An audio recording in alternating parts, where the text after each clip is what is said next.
dalawang nyug, tapos yung pinangpiga niyan, yung sabaw ng dalawang nyug para manamis-namis. Sangkap natin tanglad, luya, bawang, sibuyas. Konti lang muna. Yung papaya, nabili ko to sa market to, yung ganito karami. 15 pesos, pero ako yung naggayat. Yung baking powder. Kapag mga gata.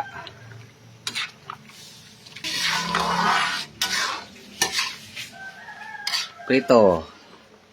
Ng isang araw, lagay ko na yung ulo, 3 piraso. Simple lang ating ulam. Tok, napasarap ito yung sabaw-sabaw. Nakakaumay pag ano, share at ang video, pa-share na lang. Ito na, lagay ko na. Yan, ang dami. Grabe oh. Parang ito yung nababagay. Para may ito na oh. Maliliit pala to. Hirap maka-timing lang yan ng papaya. Ito yung tibing ulam. Ayun. Medyo ito lang pala yung nyug, ay yung sabaw ko ah.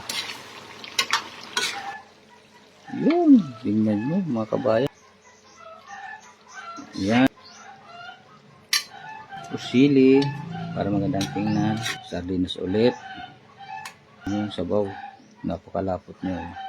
Sarap to sa ano, yung kanin ko ano yan. Suabe. Oh. Wow.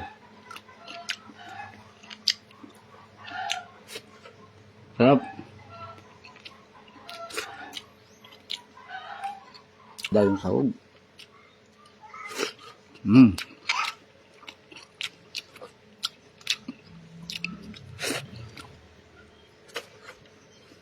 Ating video mga idol.